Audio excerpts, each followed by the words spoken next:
안녕하십니까. 거꾸로 투자하는 쇼킹 부동산입니다. 2010년과 너무 똑같이 흘러가고 있다. 시작해 보겠습니다.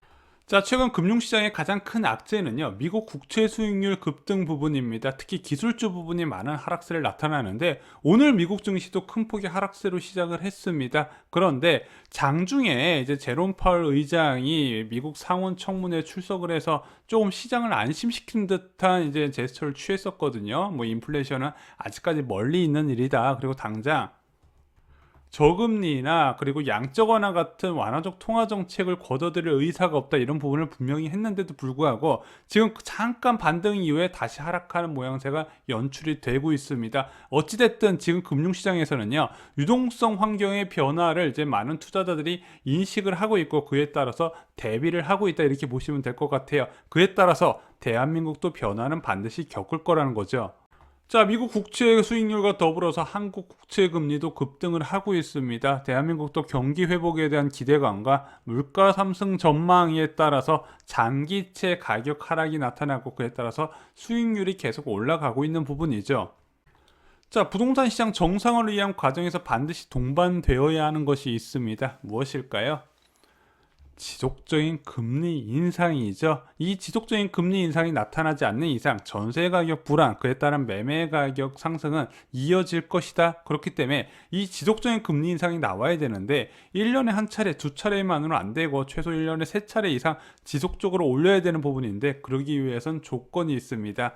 자, 경제 성장률이 회복세가 나타나야 되고요. 물가 상승률도 높게 나타나야 됩니다. 이 두 가지 달성하는 게 쉽지가 않은 부분이거든요. 그런데 국채 수익률이 올라간다는 부분은 이 두 가지와 밀접하게 연관이 있다는 겁니다. 그리고 오늘은 이 관련 지표들이 나와서 좀 공유를 드리고자 합니다.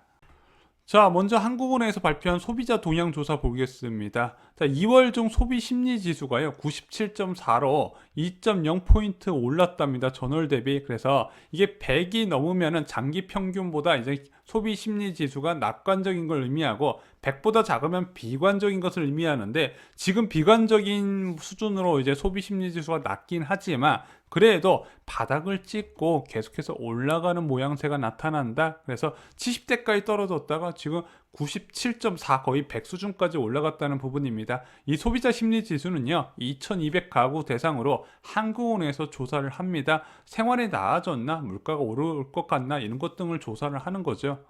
자, 그래서 소비자들이 생각하는 경제 상황이 점점 좋아진다, 낙관적인 지표가 나온 겁니다. 뭐 완전히 회복했으면 좋겠지만 아직까지는 좀 무리가 있을 것 같고, 제가 볼 때는 한 다다음 달 정도 되면은 이 소비자 심리 지수가 100을 넘지 않을까, 이렇게 생각을 합니다.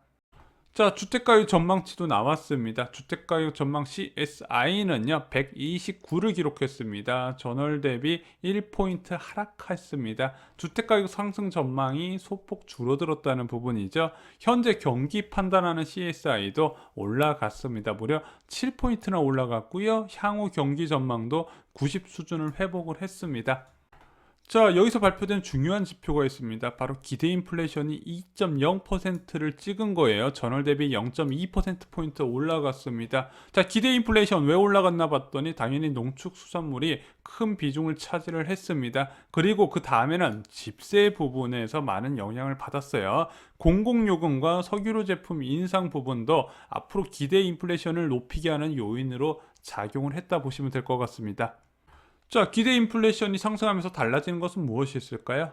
크게 네 가지로 나눠집니다. 첫 번째, 구매력 하락을 우려하여 명목 임금 상승을 근로자들이 요구를 한다는 부분이죠. 자, 작년에 경제가 안 좋았으니까 동결시키고 싶겠지만 근로자들 생각 속에서는 야, 물가가 오르고 있으니까 좀 올려주셔야겠죠, 이렇게 요구할 수 있는 부분이죠. 두 번째, 생산 비용 증가로 이어지는 거예요. 이런 임금 상승이. 그래서 인플레이션을 야기시킨다는 부분이고, 생산 비용 증가를 예상하여 재화 및 서비스 가격을 인상시킨다. 마지막으로 기대 인플레이션 상승으로 해당 통화가 약세로 돌아서면서 수입 물가 상승으로 이어진다는 부분이죠. 한마디로 지금 여러 가지 지표들이 향후 물가가 오를 것을 나타내고 있습니다. 얼마 전에 생산자 물가 지수도 1월 지표가 굉장히 급등을 했었죠. 아무튼 어떤 식으로든 물가는 꿈틀댈 가능성이 커지고 있습니다. 자, 물가 쪽은 여기까지 살펴보고요. 이제 성장률 쪽 살펴보겠습니다. 2월 수출입 동향이 발표됐어요. 저희가 지난 1일부터 10일까지 기준 통과 기준 잠정치를 말씀드렸는데 1일부터 20일까지 기준으로 또 발표가 됐습니다. 조업일수 고려시 29.2% 증가한 것으로 나타났습니다. 30% 가까이 급증했다는 부분이에요. 그래서 품목별로 봤더니 승용차, 무선통신기기, 반도체 여전히 잘 나가고요. 석유 제품이 1일부터 10일까지는 좀 플러스로 됐었는데 20일까지 기준으로 하니까 다시 마이너스 5.7%로 하락을 했습니다. 물론 그 전월에 뭐 20-30% 하락에 비하면 조금 둔화는 됐지만 아직까지 석유 제품 상승을 하려면 하반기까지 좀 기다려야 될 것 같습니다. 근데 석유 제품 제외하고는 전 업종 대부분이 지금 호황을 누리고 있다. 그래서 내수 쪽만 이제 회복이 되면은요, 분명히 대한민국 경제 전체적으로 오랜만에 호황 사이클에 들어갈 가능성이 있다. 개인적으로 이렇게 보고 있습니다. 자, 내수의 빠른 회복으로 실직 인원의 고용 증가로 이어져야 됩니다. 이번 코로나19 특징이 고용 시장의 양극화를 굉장히 심하게 불렀다는 부분이죠. 그래서 실직 경험 보면은 비정규직이 36.8%까지 올라갔습니다. 대면 서비스업의 빠른 정상화가 필수적이라는 건데 이건 결국 백신에 달린 부분이라고 생각을 합니다. 2월부터 본격적인 공급은 진행되는데 실질적으로 대규모 접종은 2분기 말 정도 되어야 시작되지 않을까 개인적으로 이렇게 생각을 하고 있습니다. 그런데 이 내수 시장이 회복되어야 많은 사람들이 고용이 이루어지고 그에 따라서 소비가 회복된다고 생각하는데 그러면은 진짜 중요한 물가는 언제부터 오를까요?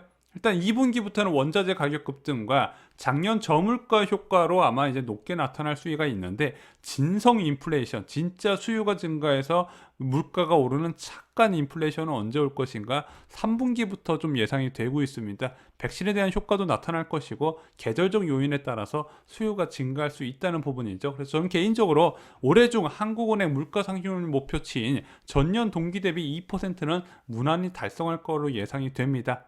자, 그런데 물가가 높다고 무조건 기준금리 올릴 수 없다 말씀드렸죠. 성장률이 받쳐줘야 된다. 그런데 올해 한국은행 성장률 전망치는 무난히 달성할 것으로 보입니다. 자, 올해 3% 전망을 했었거든요. 이 정도는 쉽게 달성할 수 있을 것 같습니다. 작년 이제 전망치는 마이너스 1.1%였는데 지금 1%로 수정될 가능성이 커지고 있어요. 작년에 다른 국가 대비 타격을 덜 받았고 올해는 더 많이 회복할 수 있을 거다. 개인적으로 이렇게 생각을 하고 있습니다. 그런데 지금 상황이요. 과거 금융위기 이후의 상황과 정말 비슷하게 흘러가고 있습니다. 아니, 똑같이 흘러가고 있어요. 금융위기 이후에 대한민국은 6.2%라는 이제 정말로 높은 성장세를 기록을 했습니다. 각국의 부양책으로 인한 수혜를 받았고요. 원자재 가격 상승으로 인해서 관련 사업들이 호황을 맞이했었죠. 2011년도 아마 유럽 재정위기 아니었으면 5%, 6%대 달성을 했을 겁니다. 그런데 그 당시 어떤 일이 있었죠?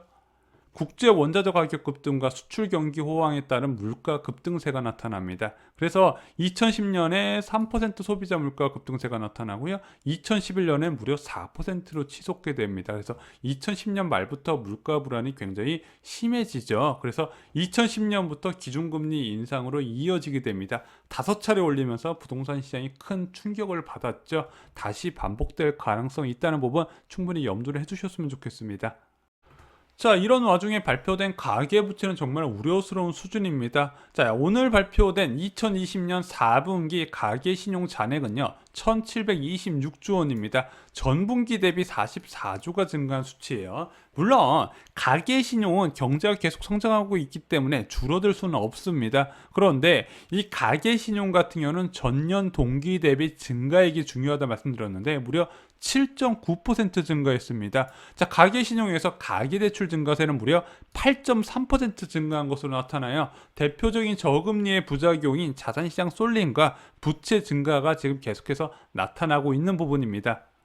자, 경제 회복 신호가 곳곳에서 나오고 있습니다. 인플레이션 우려도 지속적으로 나타나고 있고 지표로도 확인이 되고 있습니다. 자, 이런 와중에서 저금리의 부작용적인 부분이 계속 부각이 되고 있다는 부분이죠. 그럼 한국은행에서 어떤 스탠스를 취할까? 과연 이준항공은행 총재가 2017년 첫 금리 인상을 단행했을 때처럼 아주 여유 있고 신중하게 기준금리를 이번에도 올릴 수 있을 것인가? 아니면은 2010년에 김중수 한국은행 정총재처럼 지속적인 금리 인상을 나설 것인가? 여러분들은 어떻게 생각하시나요?